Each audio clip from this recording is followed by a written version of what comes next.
All right. Welcome into the Denver Sports Podcast presented by Breckenridge Brewery, home of the greatest beers in Colorado.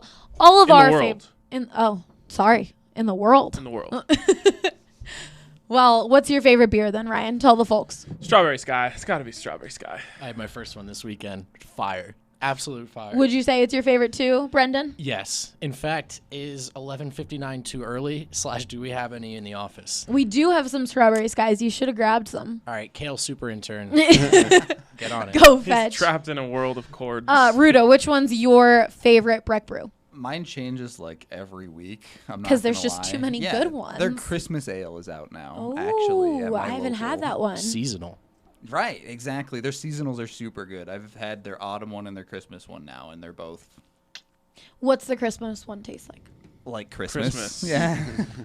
Wow. that was an alley-oop. Well, Great description. All right, Drew, It tastes what's like- your favorite Breck Brew? It tastes like Boo. waking up on Christmas morning, running downstairs, seeing all the presents under the tree, and seeing the exact present in the shape of the box that you were hoping for. A 6-pack of Breck Brew. Yes, and that's what it was. Exactly. it all came full circle. Colorado Core. The answer is Colorado Colorado Core. That Core. stuff. It's the nectar of the gods. Like nectar. I have bought in so entirely on Colorado Core because I'm a big cider guy. But the problem is they can be really, really sweet, and like you can only drink one. And who's trying to just drink one?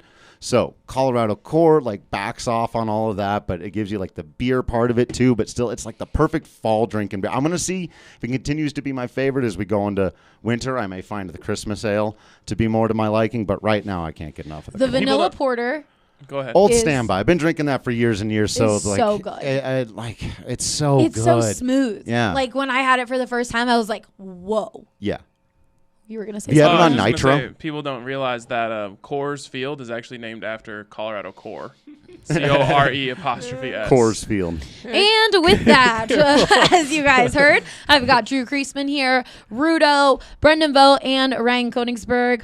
Andre Simone is on the board, and super intern Kale is helping out with the live stream. We got to start off with your Colorado Avalanche. They beat the Capitals in D.C. 6-3 after scoring 3 goals on 3 shots. And then they went up 4-0 in only 9 minutes and 25 seconds of play. I mean, wow. They're undefeated, 5-0. And it's just, wow. Yeah. You gotta love learning something new. I've never seen a goalie end a game with a 0 save percentage before, but shout out Braden Holtby. Has that been done? Do we know if that's I have happened no before? idea if it's happened. I don't even know where you would look that up because you have to get pulled pretty early to get a 0 save Yeah, percentage. 3 shots, 3 goals on 3 shots. It's Yeah. just absolutely I mean, wild. I think that first period, yes, the Capitals struggled, but it also showed the potential of this team. That period was the best the Avs have played so far this season. Then the rest of the game, they decided to make things interesting, which is classic Avs. But at the end of the day, you're 5-0. You can't complain at all. So, But that happens when you go up by that many points. Yeah. You feel like cruise control comes on. It's pretty funny, though, because on the broadcast, after they scored on the first 2 shots, Mosier says, if they want to chase Holtby, score on the next shot. And the funny thing is McNabb goes, I don't know if they want to do that. he was Because right. then the other dude came in, and I mean, he ended up only giving in 1. Oh, no, he ended up giving in He 2. gave up 2 and an empty And an netter. empty netter. Yeah. And but so far, Samsonov, their other goalie, has been the much better goalie for them. So thank you for starting group, Capitals. Is it safe to say that was like the avalanche we've been waiting for, like the peak in terms of fire? Just that first period. Is it peak? It's very close. They absolutely have the offensive ability to score on every single shot. I still think some players like McKinnon are capable of more volume offensively because when you get up 3-0 in the first 7 minutes, you go, well, maybe we don't have to really dominate the rest of the game, Right. which has its own problems for sure. But yes, that on the offensive side, the Avs that's about as good as you can hope for is that first period. It was literally an avalanche of offense. It really was. Wow, and well then played. the Caps spent the entire rest of the game trying to dig out from the snow that covered them, Yeah. and The, they suffocated. Way to paint a picture. Yeah, You truly. did a great job. He's wordsmithing today. How many years until the Avs give up a top 50 pick for Samsonov? Since that's their deal, right? We just trade for goalies on the Caps. Well, given the way Francouz played the other night, maybe never. That's true. I So mean, now we know how to pronounce it. Yeah, how do you don't pronounce take it? my pronunciation as law there. The announcers during the game changed their pronunciation like 10 times. So I want it to be Francouz? Francouz so we can just do it's when definitely he has not saves. Francouz, Oh, even though I man. called him that for a year as well. That I said that on my video it's yesterday. very, Sorry, very people. hard for Americans, I think, because he like flicks his tongue and mutes the U, which is a Czech thing, I guess. And I physically cannot do it, so I just say Francouz. But Give us your best impersonation of how he says it. Francouz. I don't know. Francouz. All right, yeah, Francouz is that word. Pavel works Francouz. so well, though. Yeah, Like, just why call him not? Pavs or something. Yeah, I don't know. totally. All right, Drew. The whole world is waiting for your Yes. hockey takes. Drew has found a new love, and that is hockey and the Colorado Avalanche. I have watched 4 entire periods of hockey now, and I followed one hockey game on my phone. That was the one Commitment. the one in overtime. I had stuff going on, but this is exciting. I'm having fun, and of course, I'm totally bandwagoning onto an awesome team, and I am absolutely fine with that. I would like to be captain of this year's bandwagon if that spot can be open. Because After the season you know, had with the Rockies, it's understandable. I feel like, it is fun to just totally root for a team unabashedly and not know really anything about the sport. I mean, I understand the basics a little bit. I played soccer growing up, so I think that's kind of my entry point of understanding at least some of the spatial stuff in hockey, but there's so many nuances that I obviously don't understand. But during the game yesterday, I'm Googling offsides during that whole replay situation and be like, okay, all right, I need to understand, because everything they were saying, I was like, didn't get that, and it's different than soccer but similar, so I'm like, not knowing offsides puts you in the same category as the NHL refs, so you're Oh, fine there. hey. Mic drop. They won the game. It's okay. But no, that was a whole lot of fun, and like the Avs community on Twitter has been super awesome They fully about it. embraced you. It's Yeah. awesome. Everyone's been really nice and like putting things in baseball terms for me, so I'll understand stuff, and I love the willingness to do that. I know that there can be a lot of like gatekeeping in these communities. I know a lot about that from the comic book world and from a little bit of soccer. There's a lot of that where people don't like it if you don't know their sport and you want to talk about it, and I've gotten zero of that. Well, here's the thing with hockey fans especially. They can very much be like that. Absolutely. But I think where it's appreciated is you aren't coming in without knowing and pretending like you do know. Right. That's where Yeah. hockey fans get really frustrated, is when, big Broncos guy comes walking down the hall starting telling them how their hockey team sucks or how the hockey team should do this or that. When you come in and you're like, hey, I don't know what's going on, teach me. And they're like, yeah, come on, come be one of us. Right. It's been a lot of fun. And like I get that from a Rockies perspective, because Rockies fans feel that way too. There's a lot of football style analysis of their baseball team, and it makes no sense, and it's really frustrating. So Stupid football guys. yeah. I think fans are also really excited to just have the city of Denver and Colorado like start embracing their team. And so I think people are just excited. They want other people to be excited. They want to be that Denver team. Yeah, I love digging into the analytics of hockey and things like that, but at the same time, I love bringing in new fans and watching Nikita Zadorov do a spinorama snipe and just being like, there's no analytics there. That was just dope. Spinny goal.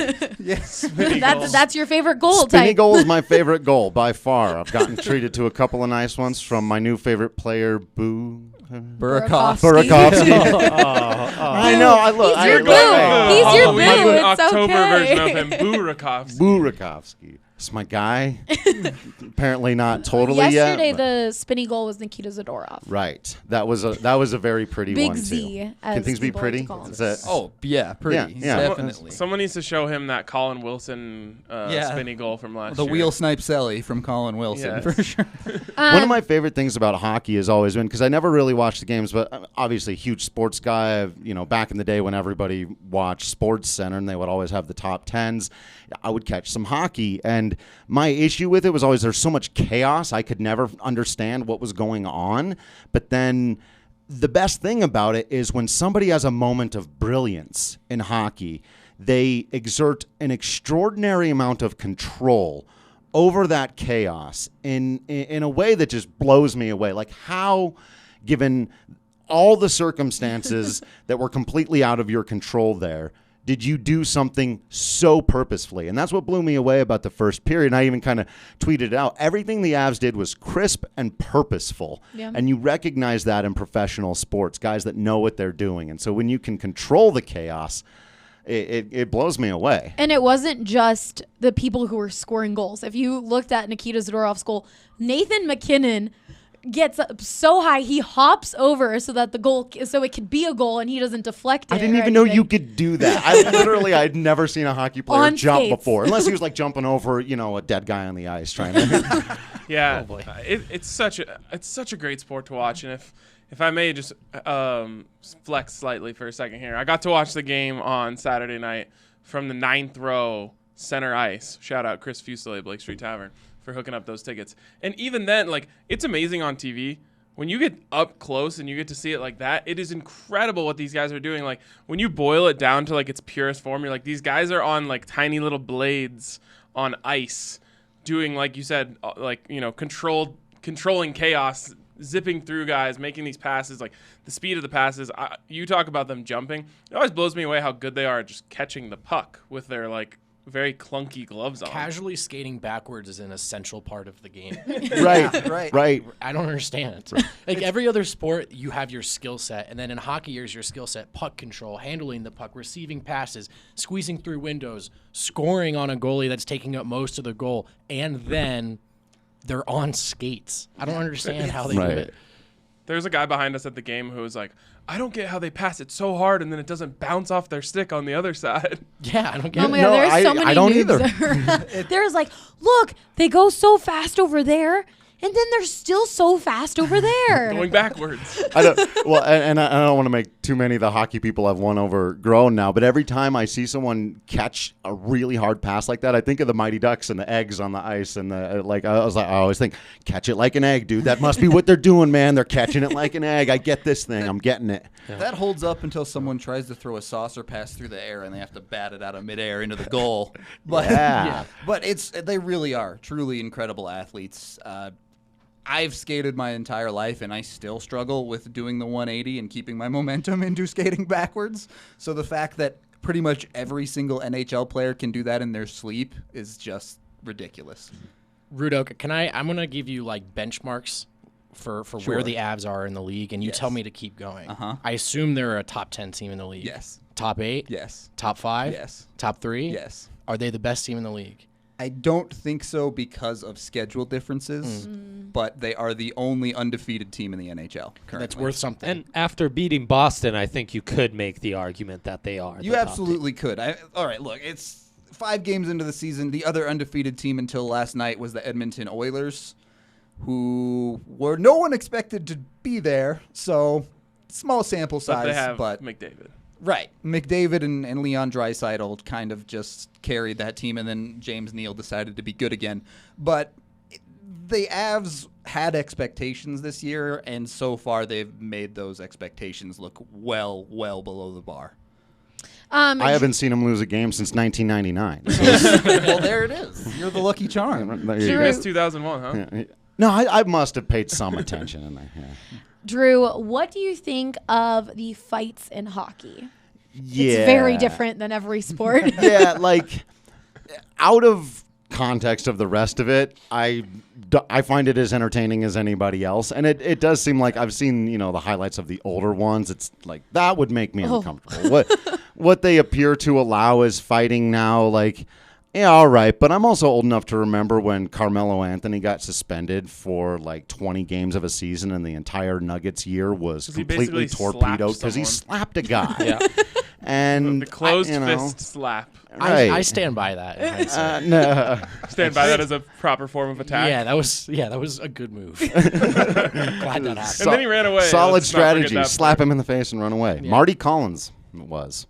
after he tackled J.R. Smith. I remember that very vividly. And because it legitimately torpedoed the Nuggets' entire season. And they could Melo have. was suspended for what? 20? Did you say 20? I think it was thought it 15, was 15. 15 Oh, yeah. games. Yeah. Nene got They- 10. Right, they added Iverson maybe 3 games into the suspension, so Right. then it became the AI show. Right. Then Melo comes in. I think AI gets injured, so there was like a 30-game stretch of like, oh, it's either Iverson or Melo, and then they Right. had to play together, and that was no fun. Right.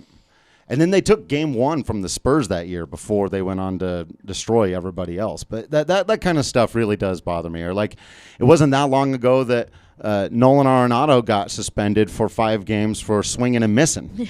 That was so dope. Though. Yeah. I loved seeing Nolan that Yeah. mad. Yeah. He That was, was awesome. livid. Yeah. Are we pro-violence? Is this a pro-violence podcast? Well, moving it back to the game against the Caps, Good call.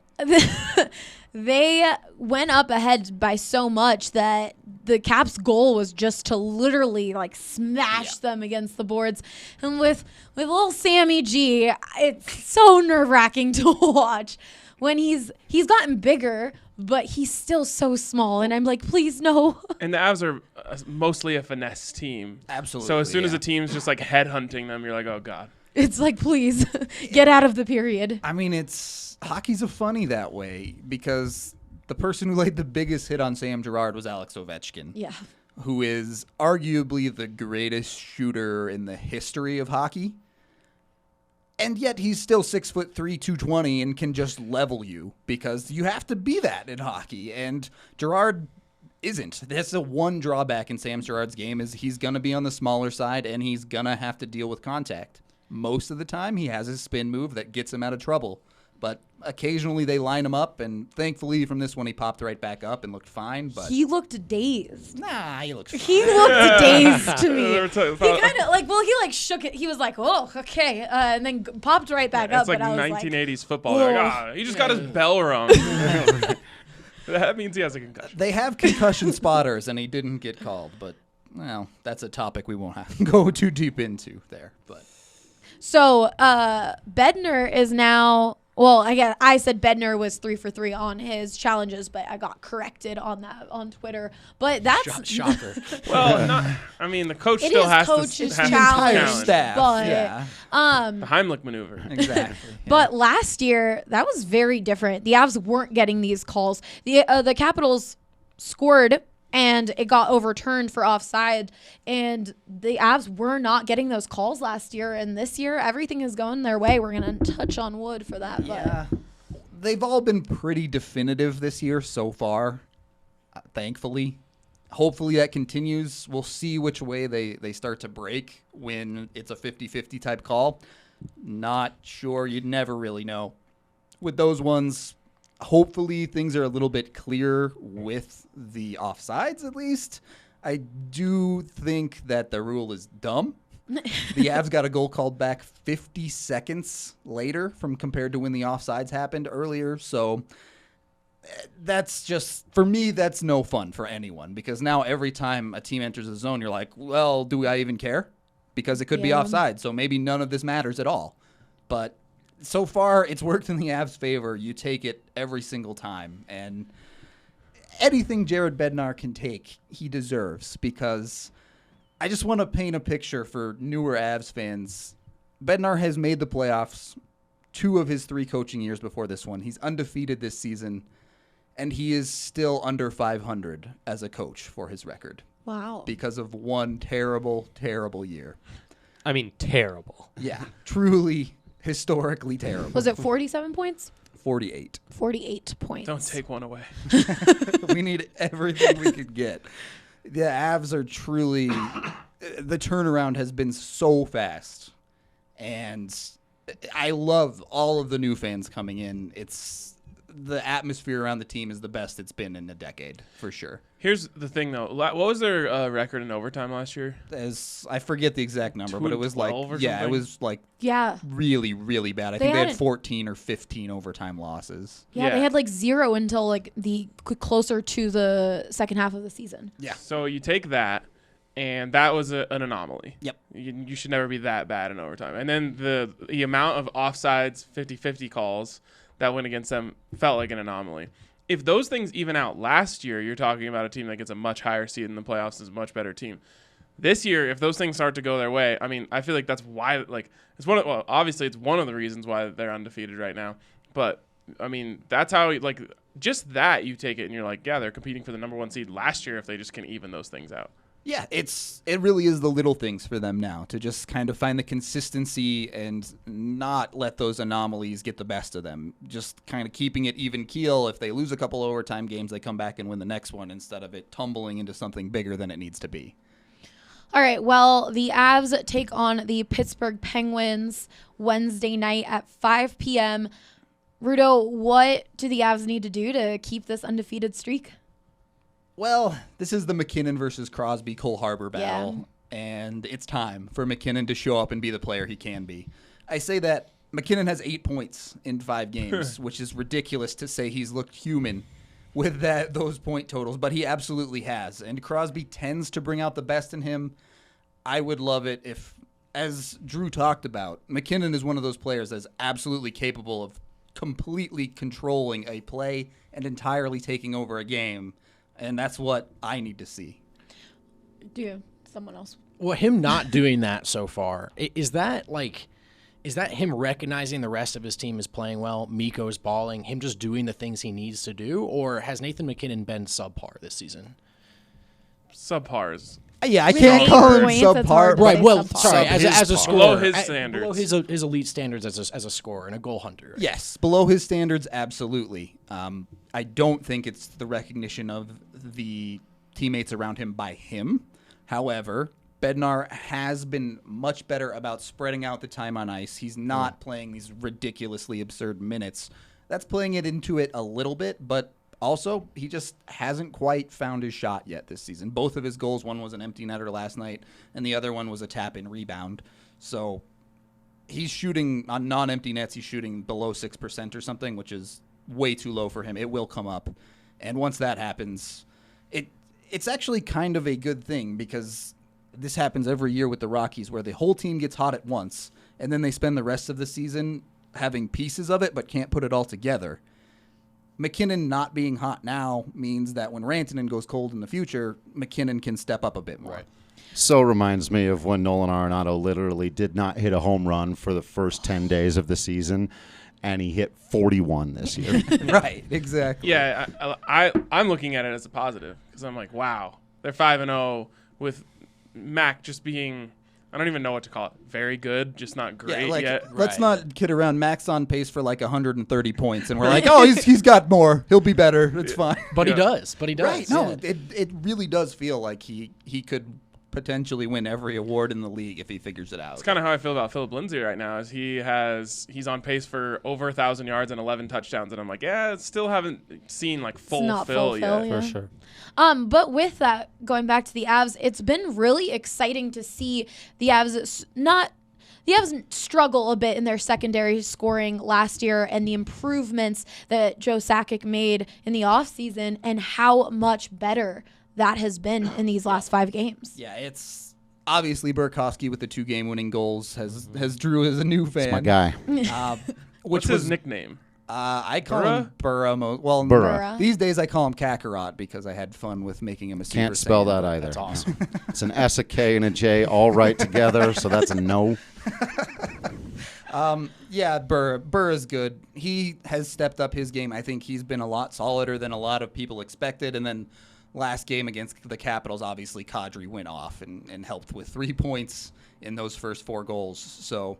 And then Donskoy also Donskoy earlier. got involved early and then picked up a couple points against the Caps as well, or at least 1 Belmar. assist. I need nicknames for all these new guys. Yeah. So Kadri, what's his nickname on the team? Nas. Okay. Nas. Donskoy. I don't know if I'm allowed to say that one on. Oh. Like We just that. call him the Don because I think that'd be dope. I'm down with that. All right. Belmar? Oh yeah. There's 2 with him. A lot of people say Belly, but his name is Pierre Edouard Belmar, so it's PEB. So a lot of people call him Pebbles. Is that like So what his isn't- teammates call him, or Ooh. does he hate that? I kind of would hate that if I was him. I don't really know. He's a really fun guy in the locker room, so I think he just goes with whatever. Okay. And then Nichushkin. Nuke. Okay. Nuke. Oh, that's Oh good. yeah. Is it Belmar or Belmare? Belmar from Okay. everything I've heard. These hockey names. Yeah, I know. All right, we're all ready to go now. Oh, You know who I Ryan- love? Sam Gerard. There you go. Easy. Did he do the loop-de-loo that made Yes. everyone Yes. mad? Yes. Great move. Great move. What's he Luke called twice. that? What's the French name for that Gerard uses for a spinny? La Tornade. Oh. Yeah. Learn Oh. that. Learn that, Yeah. Drew. La There's another Tornade. one. Yeah. Separate from a pirouette, also. I think French. so, yes. That was a Z, my guy Z, my man Z. Yeah. I'm gonna learn some of these names, I promise. Ryan's new guy is Ryan Graves. I'm just a big Graves guy. Yeah, the gravy train. You can get on that. Gravy Okay. train. Gravy train hockey people. Is it because you have the Hilarious. same name? Kinda a little A bit. little. But also, I don't know. Because you I also just- liked Ryan McMahon. I didn't love him as much until I saw him up close and personal the other night. I'm like, I just like the way this guy plays. And then Kadri, from the second the trade Yeah, happened, I oh, said yeah. Kadri's my guy. In so. the preseason, you said it. Yeah, I was like, I just want everyone to know that he's my guy. No one else can have him. Kadri's the guy that when Washington's running around doing stuff with Sam Gerard, that he'll run up and just punch him in the face. Yeah, see, I love that. They needed a dude like So that. it is You promoting need a violence. D-bag on your He team. likes that. You could use Absolutely. one in the office. We need an enforcer in here. Yeah. Okay, with that, we are having a Avs watch party at the Ice House, at Ice House Tavern. Correct name for it. Downtown tomorrow, Wednesday night. Game starts at 5 p.m. So be sure to stop by. I think pretty much everyone is going to be there, and it's going to be a great time. And we're also giving away suite tickets, and the suite, let me tell you, is freaking dope. So you're going to want to be there for that. We'll be selling merch, and there'll be Breck Brews galore.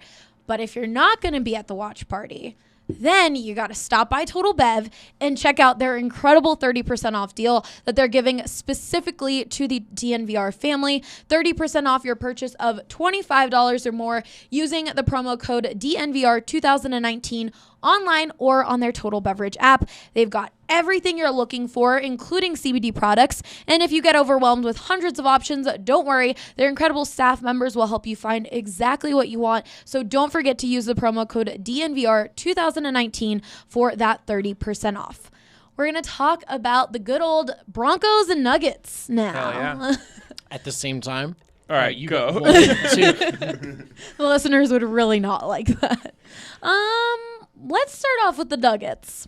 All right. They are undefeated as well in the preseason. That's right. It is the preseason. You could argue it's a bigger deal than that. So wait, You could not. Avs You are going could for not 98 do and that. 0 with the cup. The Nuggets have a chance to go Fast 102 and 0 with the 4 preseason wins. That's good math. Well, they haven't won that fourth game yet, I so know, I'm knock just- on wood. yeah, Don't well, get the ahead of Nu- yourself. The Avs also haven't won Championship 93 mentality. more that they need. One day at a time.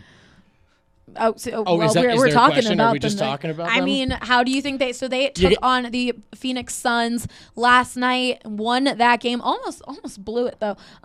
But they didn't. Michael Porter Jr. once again looked great. Jeremy Grant as well. What do you think of their performance? Yeah, obviously, I think you start. Well, we'll start with Michael Porter Jr. That's Hell where yeah. everyone wants to start. He looked great again.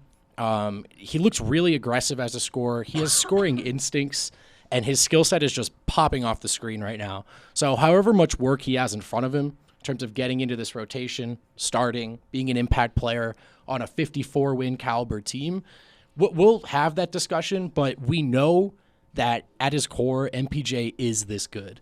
MPJ is cut from that cloth of elite prospects. And if he's healthy, the Nuggets have another young stud.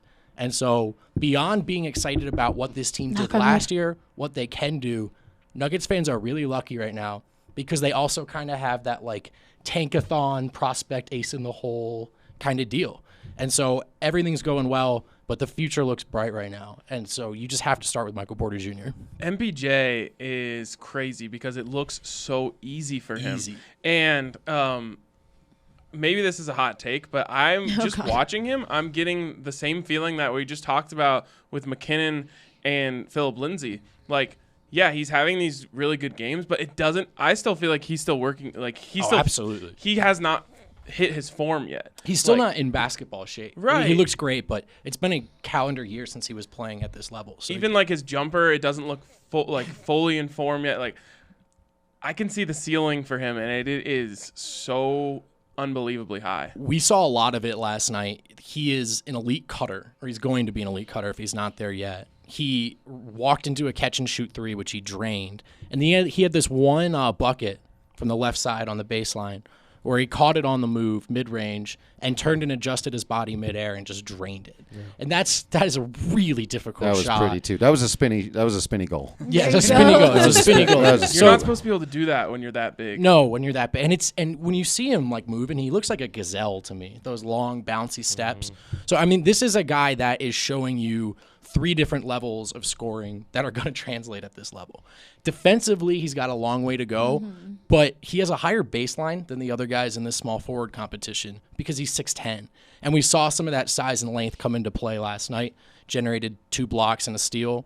So it's going to be a learning curve, but I say if we're not there yet, in 2 weeks, people will be calling for him to start. He's learning to skate backwards. He's learning to skate backwards. Yeah. I love how we put it all in reference for all the other sports. Like, I think the Nuggets' best 5, and this doesn't have to be the actual lineup, is Jamal, Gary, MPJ, Grant, Jokic. Yep. Yeah, I mean, if that's eventually going to be it. There's no doubt about it if he's healthy. Now, by next year, that's basically like that's the idea. Fast forward a year from now, that's definitely what the starting 5 should be. Now, I'll do the pump the brakes on MPJ thing. As far as who's going to start, it's been so long since he's played 82. He's never played 82 games. You can't just throw him into that, right? Yeah. He needs to work his body and his mind back up to this pace and this speed. And you're doing him and the team no favors by rushing him out there. So there's a good chance someone else will start. But there's also a good chance that by January, MPJ has claimed that spot. Is there any chance that he doesn't play much at all early in the season? Yeah. I mean, Malone has said that he's going to make him earn his minutes. Malone prefers guys he can trust defensively. That's still going to be a process. So he might be playing, 8 to 10 minutes to start. Will it get up to 15? We don't know. It'll be contingent upon some of those non-scoring things, defense, rebounding, just general approach. But, yeah, I mean, it's on the what's weird about MPJ is such a wide range is on the table right now. So it's kind of hard to pinpoint what we'll see. So with that, we've had a chance to see Will Barton and Torrey Craig fight for that small forward position. Who do you think is going to start? Yeah, I mean, neither had a great game last night. Will Barton looked awful. Didn't matter who he was sharing the court with. His three-point shot, he didn't look strong at the rim. He wasn't making smart decisions. He was looking off MPJ, which should be a crime in the preseason. And then Torrey Craig is... Those two probably shouldn't be on the floor together. Well, yeah, they definitely shouldn't. And Craig, when you put him in there with the starters, you saw some of his potential value, that hustle, that defensive ability. But you also see the other side of that sword, and that's the other team's indifference to him on the offensive end. His inability to make himself a threat when he's off ball, and teams are ignoring him. He cuts at weird times. It clogs Jokic's lanes. So the spacing's just all off with Craig in there. And so I do think it'll probably be Will Barton. But he did himself no favors last night. Worst player on the floor, I thought. I gotta talk about Nikola Jokic because he kind of made sure he didn't play much last night. I respect that so much. That was the most impressive. He got 3 fouls in the first period. He was like, peace. It took him maybe 6 minutes. Once he got the second, he could not wait to pick up that. Yeah, and people were excited to see him and Jeremy Grant play together and be on the court at the same time, and we barely saw that. Yeah, he's pretty clearly going at half speed, but as Adam Ottes said in the group chat last night, the fun part about Jokic at half speed is that's like 1% worse than full Jokic because he's never really going too fast anyway. And even when he doesn't care and he's disinterested, he still puts his fingerprints on a win. So you don't worry about him at all in the preseason. But you do laugh because it's peak Jokic. He does not want this. Like, he would forgo it if it was up to him. Well, do you think the Nuggets will go undefeated in the preseason? Yeah, in the regular season, probably. Oh, okay. Yeah, I think they could go undefeated in the preseason. It won't matter at all. So there's that. But, yeah, no, they're really deep right now. And here's a real take. That's sort of what's reared its head during this preseason is when all these other teams are checking in guys in garbage time that I have to Google as a credentialed basketball writer. The Nuggets are checking in guys that have legitimate claim to a spot in a rotation. So the depth jumps off the page right now. And we saw a little bit in that first quarter last night of what the Nuggets look like when the starters are clicking at the same time, particularly Murray and Harris. So not quite as exciting as 5-0, but the Nuggets hype is real right now. All right. Well, another hype that is kind of getting real is the Denver Broncos. Broncos are back, baby. Weird to say. They shut out the Tennessee Titans 16-0 I'm thinking Super on Bowl. Sunday. Ryan, that defense looked like the defense we've been waiting to see all season. And why is that? What changed? Well, real quick, when was the Avs' first game? October 3rd. So, and when was the Nuggets' first preseason game? I got it up. Hold she on. knows. October 8th. So the Nuggets, Avs, and Broncos, none of them have lost in October. Wow. Rockies haven't lost in October. Rocktober. There we go. They're Rocktober. undefeated. And I think DU hockey also has not lost in October. Do you know who has lost in October? Hey, don't say it. The Buffs Wow. and the Rams. Oh, sad. We didn't bring Sad. them on for a reason. Oh, yeah, we Talk didn't bring about Those it. losers. So sad. Gotta earn a spot at this table. Well, the defense changed, and we talked about this a little bit last week because Vic Fangio pulled some triggers and made some moves and pulled some strings. When he put in Alexander Johnson, I keep doing that. They got me. I'm calling him AJ, but I keep accidentally slipping and calling him Alexander. AJ which likes But him. that's just his like you name. like Ryan Graves. Our AJ Hafley likes AJ AJ Johnson. Why and I don't you think want to it's all call him about the first Alexander name. Johnson? 'cause it That's his just doesn't- name. No, his name is AJ. Oh. And It's a better name. and it just sounds Okay. better. It goes like the way he looks and the way he plays is so dope. And then you add in his dreads, and that's even doper. And then you add in his name is AJ Johnson, and that guy is just a baller. And he's number 45. He checks off all of my boxes. And then do you add in that he's a dinosaur? And he's a dino. And I'm What does sorry. that mean? Yeah, what is that? Yeah, we're gonna need a Basketball guy yeah. checking in here. Is that a football term? nope, that's just his self-proclaimed so weird. alter ego. Is You guys should Dinosaur read He's the a He rapper. said- DNVR. So We should. So That's what I he hear it's does good. after he makes plays. So he said that he has these come tiny up hands. with this term that he's a dinosaur because dinosaurs eat goats. How great is that? So wait, does he eat goats? Yeah. He might. I mean, goat meat isn't bad. Yeah, but I have a feeling that in this context, he's not like cooking and roasting it. Like I think he's just a big Yeah. fan of like goat cheese on crackers and All right. stuff. The That's a face lot you more. made on the goat reminded me of the first time you tried a Rocky Mountain oyster at the Dark Horse. Yeah, Did I do that? Oh, we made Brendan try Rocky Mountain oysters. after the Buffs game. I don't Wow. think I liked it. No, you didn't. Can't remember. They are. No, They're Ryan actually likes quite them. good, I think. Oh Anyway, yeah, until you told me what they were in my mouth. So they brought in AJ Johnson, he just plays with his hair on fire, and it's awesome. And this defense really needed it. They needed someone out there having fun. He talked about after the game the other night how he's like, oh, it's like a club on the field. Like they're like, playing loud music. I was just dancing out there. Like, love that. Brought in Mike Purcell, another hometown kid from Highlands Ranch, who has just been a beast in the run game. And they moved Kareem Jackson, who was kind of flirting in the nickel position, and just made him play safety full time. And he's an absolute missile from there. And after they did that, they made teams one-dimensional. And so, even the Chargers, who have a quarterback who used to be good at least, they were one-dimensional, and it doesn't work for them. And then you do it up against the Titans, who have a quarterback who's never been good, and you make them one-dimensional, and there's nothing they can do. Literally nothing they can do. They score 0 points. So making teams one-dimensional is great. Unfortunately, the Chiefs are just like willingly one-dimensional. They don't really care about running the ball. Like running the ball is like a chore to them. So it's going to be a much bigger challenge this week because all they want to do is pass the ball. Except for with Mahomes' ankle, that kind of throws a little bit of a wrench in the gears. But those changes completely alter this defense, and they 100% have their mojo back. I was going to say, we'll get to who won the week, but who lost the week? Braden Holtby or Marcus Mariota? Oh, God. Mariota probably, because he's officially a number 1 overall or a number 2 overall bust at this point. The backup came in and had more passing yards in like 5 minutes. Yep. And It was rough. I mean, Some of that garbage time, but yeah, Mariota still. was awful. it was Holtby will always have his ring. Just, True. yeah. That's true. That is very true. Yeah, Mariota just looked absolutely incapable of running an offense and completing very simple passes. And I think he's probably done. I don't think they've announced it yet, but they're going to make that move to Tannehill, and that'll be it for him as a starter in the NFL. Well, even if the Broncos lose to the Chiefs, they can have that little feather in there. In You their don't cap think he then. would get a flyer somewhere else?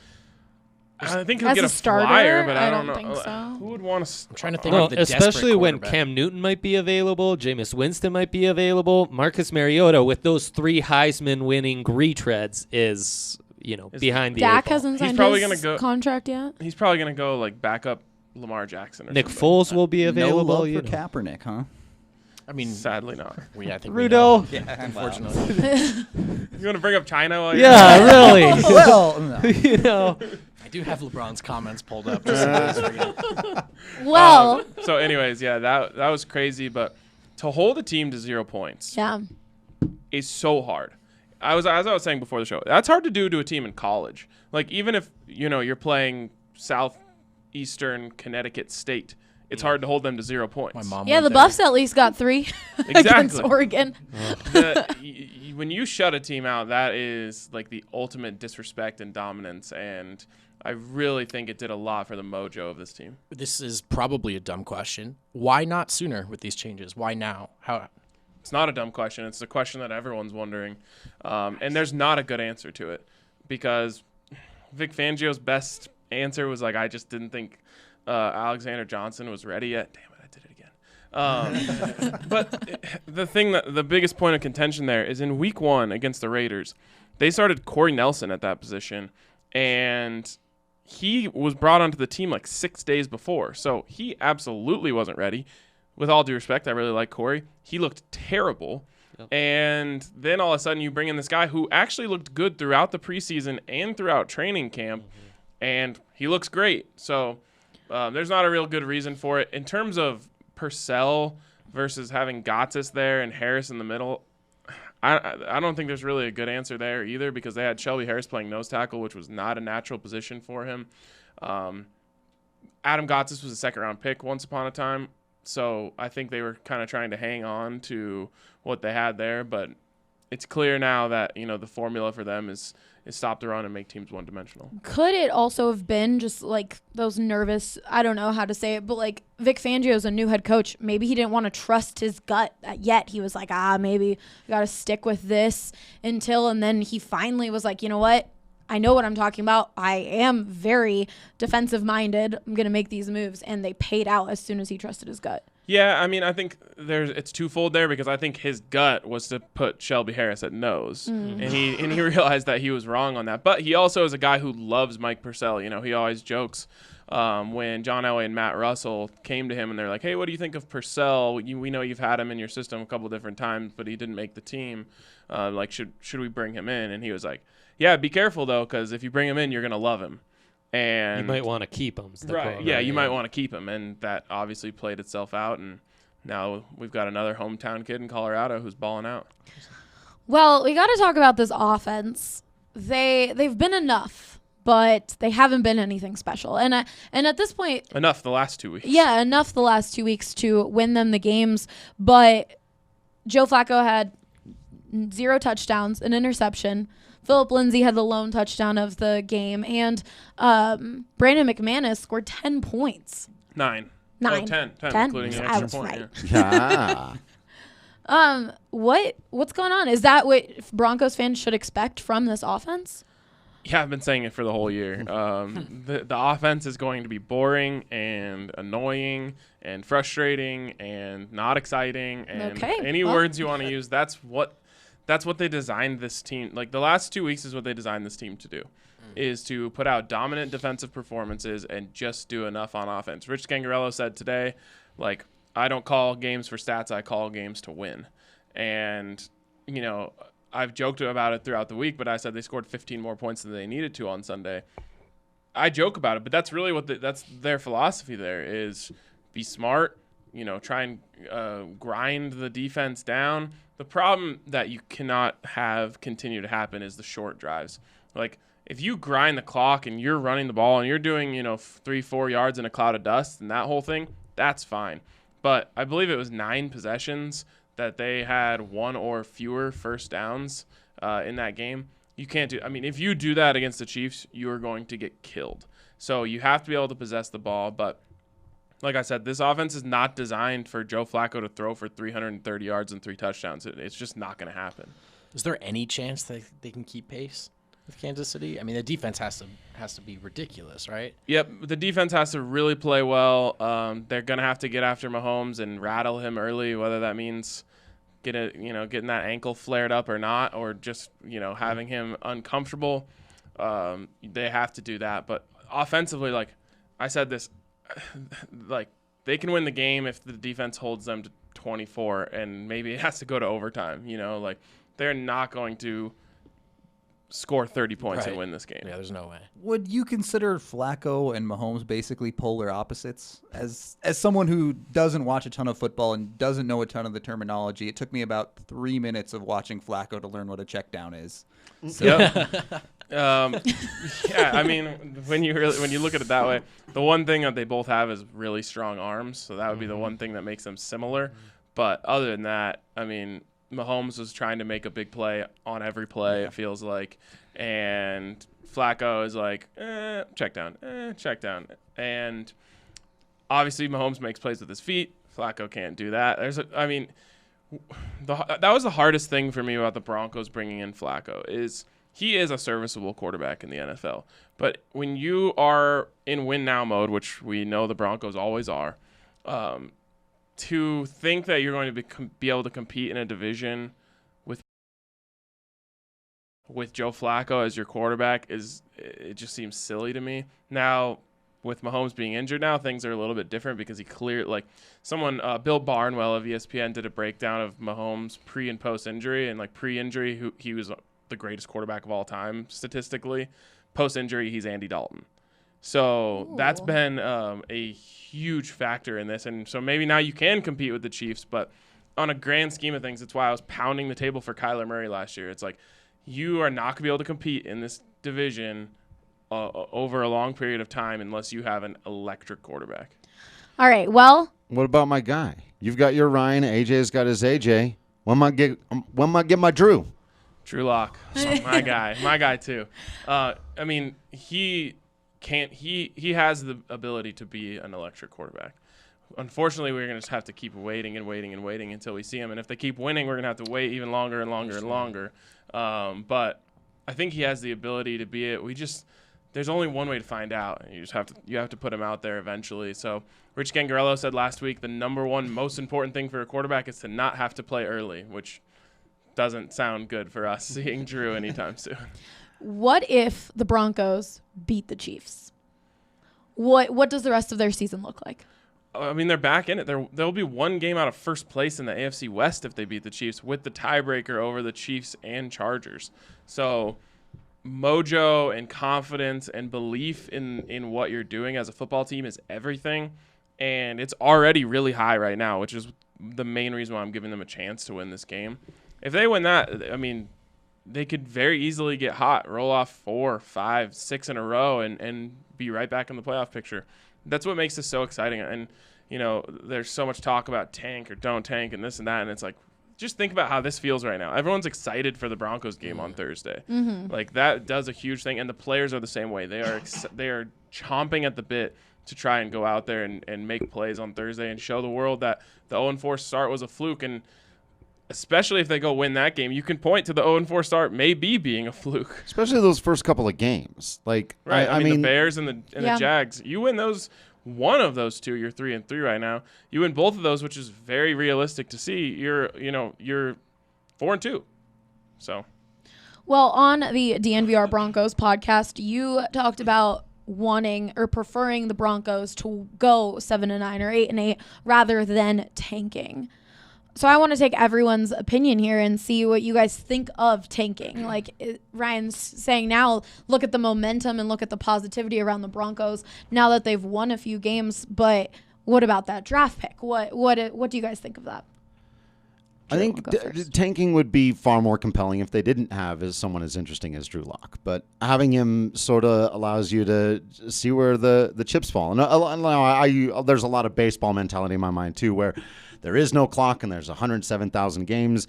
And so you just keep trying to win because crazy things can happen. And football's a little bit different. But, I mean, RK just laid it out, and I trust his opinion. Like, that's if teams get hot like that.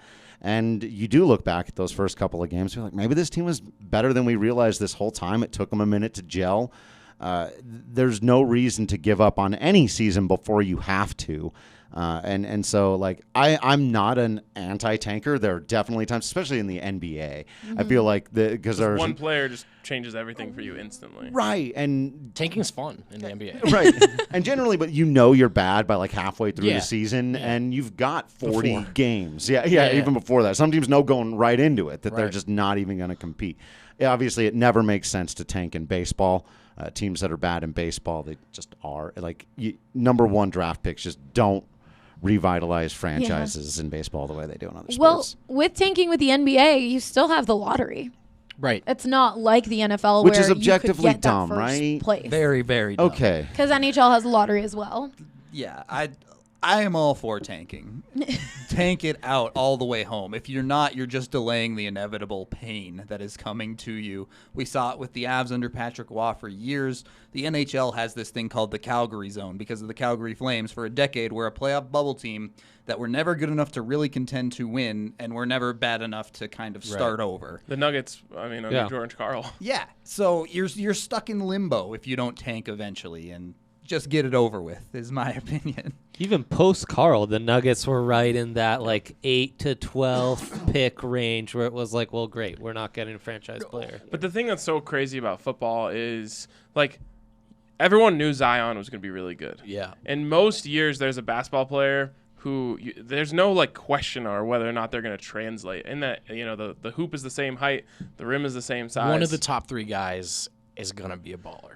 Like in the NFL, even with Tua this year, there's no guarantee that Tua Yeah. hits as an NFL quarterback, and that's such a crazy thing to me. Like you just don't know, and on top of that, especially for the Broncos this year, they had no chance with the roster they have at getting the number 1 overall pick. So the best they could have probably done is 3rd, and even that would have been a miraculous collapse. And so at that point, there's a chance you could get the 3rd best quarterback in the draft.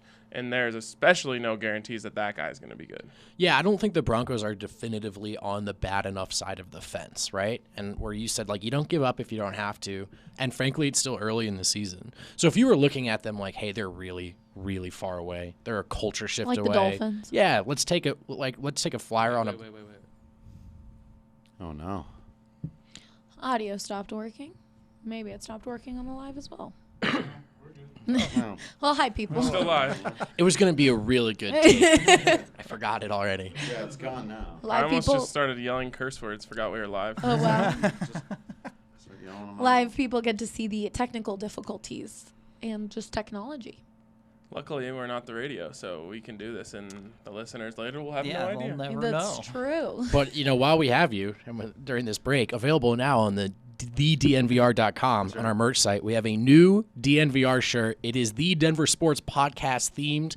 You guys know the logo, 4 teams, 1 logo. Now it's 4 teams, 1 shirt. Get yours now. I didn't have a conclusion. You Get sounded yours like Go a to You Yeah. were DNVR. so hot. You were Yeah. you were like so hot, Yeah, and you are we rode back? that right off the rails. Go to back. dnvrlocker.com and get that now. Where were we, Andre? You were talking about tanking. Yeah, you don't look at them and say, look, they're 3-4 years away, so let's take the quarterback that in 3 years could be an absolute game changer, right? And you might already have that guy. You might already have that guy, exactly. So they're way better than their record, right? I don't know if they're necessarily a good team, but they are better than this. And so I'm off the tanking bandwagon. And here's what it comes down to me. I don't really care about draft pick and this and that. Vic Fangio comes in this year and he's trying to build something. And there's a lot of young talent on this team. I mean, Phillip Lindsay, Cortland Sutton, Dalton Reisner, Bradley Chubb, obviously they lost him. But I keep saying the first floor of the rebuild has already been built. And to me, one of the most important pieces of that foundation is winning culture. And I would have, from a fan perspective, I would have never said this before, but the toll, being in the locker room and walking in there on a week after a loss or a week after they've lost 4 in a row, it is brutal. No one's talking to each other. People are just on their phones. It's completely silent. No one's excited about anything. And over time, that can really wear people down. And I think the one thing that can derail what you already have built in this young core is to continually lose and have them make losing a habit. And I fully believe that winning is a habit and losing is a habit. So for me, it's like you go 7-9 this year. If you look at that in a vacuum, that's terrible because you aren't bad enough to get a good pick. You aren't good enough to be a competitor. But you'll be able to say we finished the season 7-5 in our last 12 games. We're building something. We're on the right track. Vic Fangio, after those first 4 games, he figured it out. You can say all that stuff, and usually if you look at teams who did rebuild, they don't just go from 4-12 to 12-4 overnight. You have to make a stop on the way. I realize Peyton Manning really throws a wrench into this whole argument, but the Broncos, they went 4-12. They drafted Von Miller. They went 8-8 the next season, and then they went 13-3, and then they went on to go to 2 Super Bowls. They got Peyton Manning in there, but you can make the argument they would have never gotten Peyton Manning if they went 4-12 that next season too, because Peyton wouldn't have been intrigued to come here. Yeah. He said, "Wow, they went 8-8 with Tim Tebow as their quarterback. What are they going to do when I come in there?" So there's a lot to be said for winning, attracting free agents, building a winning culture, belief in the mission, all of that stuff. I've been on the tank train before. It's just now that I've started to see what losing can do to a team, it's ugly. It's hard to watch. So I think even if they do go 7-9 this year, you say that's a step in the right direction.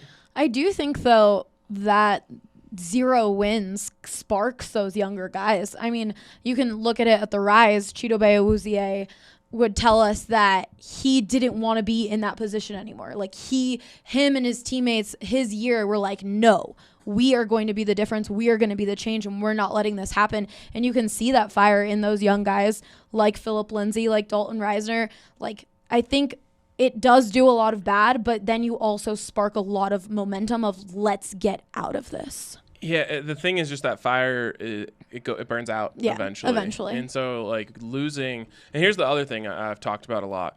These guys put so much into going from a Sunday to a Sunday. In between there, they are putting in hours and hours of work on their body so they can get back out on the field. They're putting in hours and hours of film study.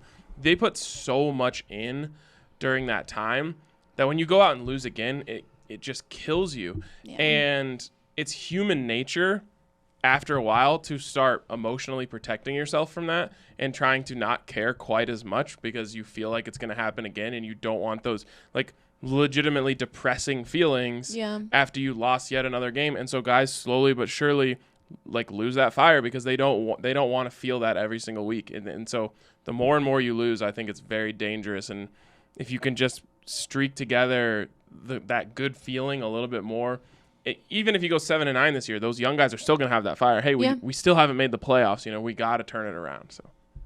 All right, well, we will be having a DNVR Sons of Mile High tailgate on Thursday for the game. And Brendan, you went to your first tailgate. Did you have fun? A lot of fun. Free food, free Breck brews, and your friends. And Broncos football. Flabongos? And you got to come to Boulder if you want to do flabongos. Yeah, we don't do those there. They do have shot skis, though. They also have the Bongzilla, which Brandon Spano partook in. No, it's awesome. I had a great time. I had a great time, and I didn't even get to go to the game. I would recommend going and finding a bar to watch from there if you don't have tickets. It was awesome. Yeah, Brooklands is only stone's throw away. A long stone's throw. But no, there's 2 Brooklands. There's the one by the Pepsi Center, and then there's the OG, which really is. You could probably hit it with a stone. Yeah, that's good Instagram content. We'll get on that. Well, be sure to stop by that. It'll probably start at around 3, I would say. 4 hours before kickoff, so 2. 2? Yeah. All right. Well, we'll all be there. Hopefully. Drew, are you going to make it out? I don't know. Maybe. I might have to prioritize. I'm a hockey guy now. I know we have the Avs watch party the day before. Yeah, see, I think I'm doing Avs watch party, but being in this company makes you drink a lot. It does. Yeah, I'm going to be drinking a lot of Breck Brew hard. this week. But I also do still have to cover the Colorado Rockies for DNVR. Occasionally. Yeah. So I need to do a little bit of that this week as well. But maybe I can maybe do both. I don't know, man. It's a lot of fun to see you guys out there. There's been so many people who are so excited to meet Ryan, Andrew Mason, Zach Stevens. Brendan was getting his picture taken. So be sure to stop by. Rudo, do you think you'll make it? I will try to make it. The Avs don't play that night, so hopefully. I mean, free party. Free Breck Brew is really tempting. Just come through, dude. Everyone wants you there. Just do it. All right. Well, all of the success in Colorado has got us smiling. And we all know here at DNVR that you got to take care of your teeth, and that's important. And guess what? Our friends over at Green Mountain Dental Group are giving away a free Sonicare toothbrush when you schedule a cleaning, x-ray, and exam. It's seriously that easy. Check them out today online or call them at 303-988-0711 to schedule your appointment. And by the end, you can get a free Sonicare toothbrush. Let's move on to the best segment on the show. Who won the week? Last week, no surprise there, the Colorado Avalanche won the week with Mikko Rantanen being elite by 44%. But hey, the Nuggets made a run for it. They got 38% for MPJ making his long-awaited NBA debut. And Vic Fangio finding his formula and getting his first win got 16%. And good old Steven Montez coming into his own got 2%. Oh, Steve. I think he came out of his own. He came into it, he came right out of You're it. like 4 for 4 with those jokes in this pod. Your dad jokes. Do we give Rudo his floor time now or at the end? After I play my song. If he could,